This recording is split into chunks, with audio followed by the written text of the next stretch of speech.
इस वक्त की अहम खबर पर लगातार हमारी नजर बनी हुई है, जो कि नीतीश कटारा हत्याकांड मामले से जुड़ी हुई खबर है। नीतीश कटारा हत्याकांड में सभी दोषियों की उम्र कैद की सजा को बरकरार रखा गया है। दिल्ली हाईकोर्ट ने निचली अदालत के फैसले को सही माना है। दिल्ली हाईकोर्ट ने भी विकास, विशाल और सुखदेव यादव की उम्र कैद की सजा को बरकरार रखा है।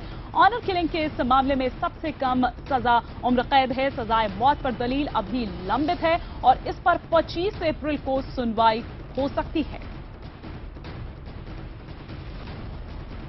तो इस खबर पर लगातार हमारे दोनों सहयोगी हमारे साथ बने हुए हैं। दिल्ली हाईकोर्ट में मौजूद हैं मेरे सहयोगी अमित पांडे और साथ ही साथ न्यूज रूम से मेरे वरिष्ठ सहयोगी विक्रांत यादव मेरे साथ बने हुए हैं। हम यहाँ पर रुक करना चाहेंगे एक बार फिर अमित पांडे का। अमित, ब्रेक से पहले आप हमें बता रहे थे कि ऑनर किलिंग का जो इसको श्रेणी में रखा गया है, कौन से वो 20 से 26 पॉइंट्स हैं?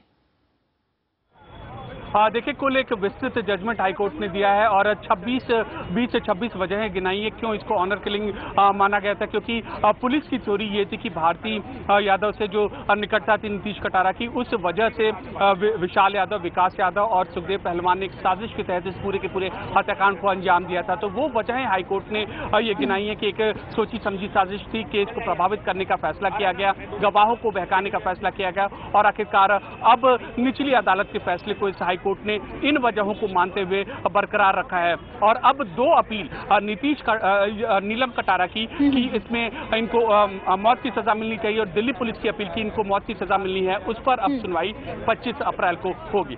जी हाँ, दिल्ली पुलिस ने सजाए मौत की मांग की थी। नीलम कटारा की जो याचिका है सजाए मौत, उस पर अभी दलील जो है वो लंबित है और 25 अप्रैल को उसमें फैसला आना है, लेकिन सुनवाई होनी है।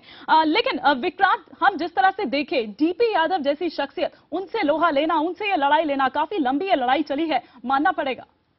बार इस केस के ट्रायल में ऐसे मौके आए जब ये लगा नीलम कटारा ने कई बार अदालत में शिकायत की कि जानबूझकर इस केस के ट्रायल में देरी की जा रही है, जानबूझकर गवाहों को प्रभावित करने की कोशिश की जा रही है।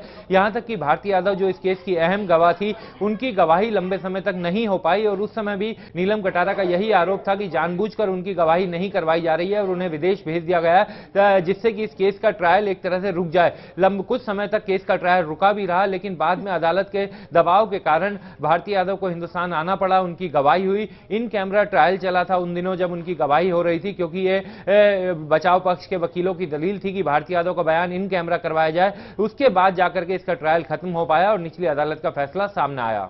बिल्कुल, शुक्रिया करना चाहेंगे मेरे वरिष्ठ सहयोगी विक्रांत यादव का इस तमाम जानकारी के लिए और साथ ही साथ अमित पांडे का भी शुक्रिया हमारे साथ इस पर और विस्तार से जानकारी देने के लिए, जुड़ने के लिए।